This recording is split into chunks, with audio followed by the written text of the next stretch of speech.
name is Shamika Smith, and I serve as the executive director and founder of the Brotherhood of Excellence Academy. We are on a mission of ending fatherless generations by preparing males for empowerment, entrepreneurship, enrollment, enlistment, and employment. Again, we want to welcome you to our broadcast, Teaching Boys and Raising Sons. I am so excited for our guest on today. It is Pastor Harold Drumright. So I'm going to join him to our broadcast. Welcome, Pastor Drumright. Well, good evening, Shamika. Good evening. Certainly here. Excellent. So before we get started, I'm going to have you tell our audience a little bit about yourself, and then we'll go into the conversation. Okay? Well, yes. I guess I have always had a passion for young men. I worked with At-Risk Youth, managing level 3 group homes for 23 years, working in the mental health field. I have also volunteered as a volunteer minister in a maximum security prison doing Bible study for 8 years. In addition to that, for the last 8 years, I've been pastoring a church in Roxborough, North Carolina called Embrace Christian Center, where, my heart desires impact the community with biblical solution to promote personal success in their life. So that's a little bit about me. I love it. Any other strategies for preparing males to lead in their homes? Yes, we have. Well, number one, number two, rather, they have to understand who they are. And it's up to, it takes as they say, it takes a village to raise a child.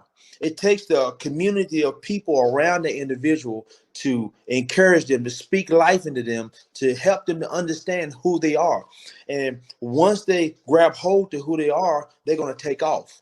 And so, it's going to take all of us to encourage a young man to discover who he is or who they are. So at the end of the day, they can thrive for something greater.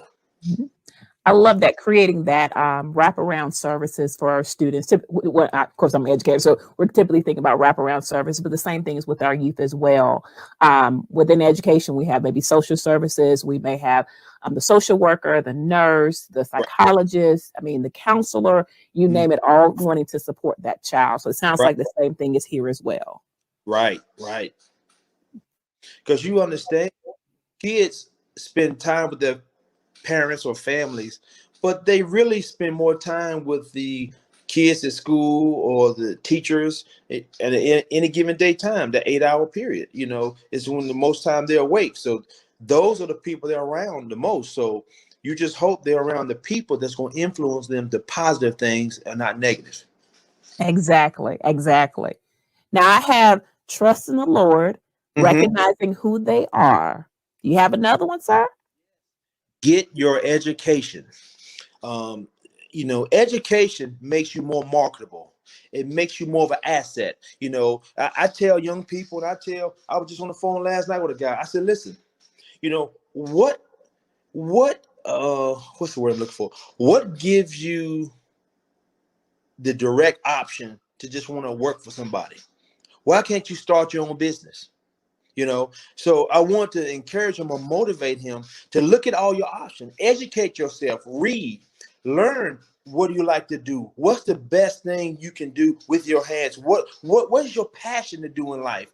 And yes, you can work for somebody, but I learned a long time ago from a wise man that you only work for somebody to learn what you need to learn to start your own. So empower yourself by educating yourself to become more marketable and more valuable to someone else. Love that. It's, education actually opens up a lot of doors, and it's something about, I think I just heard a statistic recently. If you have a higher than a high school diploma, you're going to make $1 million more than somebody who does not. And then, of course, we're now encouraging them to go beyond just a high school diploma. But again, broadening your mindset. And just to share this, even with my daughters, them, and Majesty, she's getting ready to do an internship in Costa Rica. But when she come back, I'm encouraging her to go to law school, because that girl can debate anybody.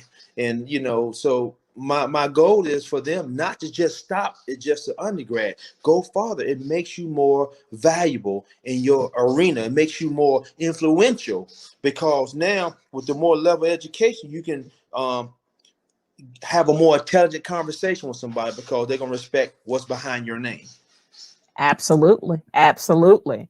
So I have trust the Lord, know who you are, and get your education.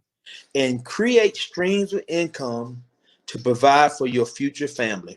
This is one of my pet peeves. I tell young men all the time, before you decide to say I do and get married, you want to have anywhere from $5,000 to $10,000 saved up. Why? Because you never know what happened with unforeseen problems or issues that will come up. So when you prepare for your family, it makes you feel good. It makes you feel like that man, because when something arises, you got a safety net to help you through the situation. So create 5 streams of income or more, because once you do that, like with this pandemic last year, a lot of people lost their job and were struggling because they only had one income stream.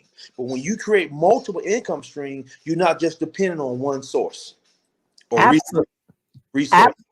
Absolutely. I think you hit the was it the hammer on the nail? It's between that emergency fund and then making sure that your job is not your only source. I think the acronym of job is just over broke. So making sure you have numerous opportunities and numerous streams coming into your household. Because one thing that's real important to a man that will attack his image if he cannot financially provide for his household.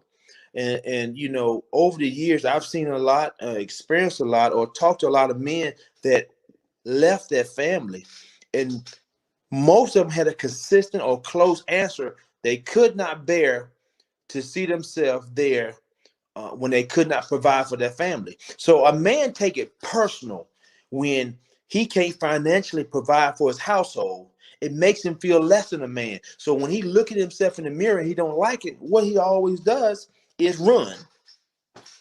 So when you prepare and establish those streams of income, you will never be faced with that picture of being a failure.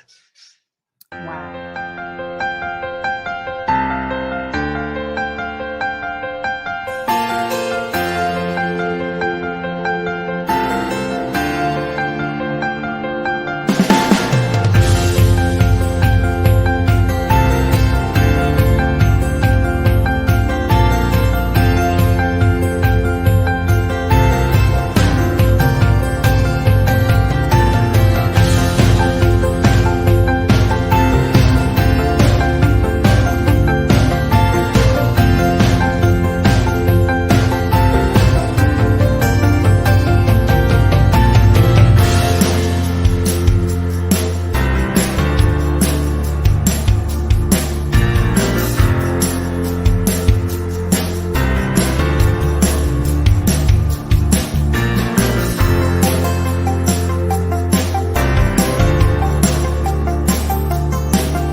Smith, and I hope that you have had the opportunity to enjoy our broadcast. I hope that you walked away with nuggets of wisdom, leadership components, and things that you could implement, whether it be in your family or whether it be in your learning environment or your teaching environment or whatever the case may be.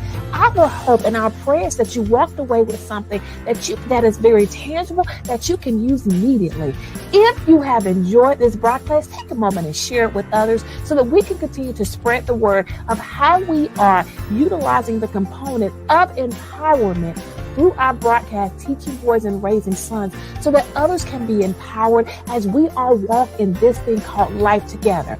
Also, if you are looking to donate to an organization, please consider us. We are a 501c3 organization, and so all donations are tax deductible. Once again, if you are looking for an opportunity to give in order for us to continue this broadcast, visit our website, also listed below, but also take a moment to just donate or share or let individuals know of the great work that we're doing under our broadcast, Teaching Boys and Raising Sons. We are so honored and privileged that you have taken time out of your day. We know we are all busy. And we are so excited that you have taken time out of your day to come and learn a leadership nugget, a word of wisdom, or something that we hope that will encourage you on your journey. Once again, I am Shamika Smith. I serve as the Executive Director and founder of the Brotherhood of Excellence Academy. Again, visit our website located at the bottom of your screen, and we look forward to seeing you next time. Take care.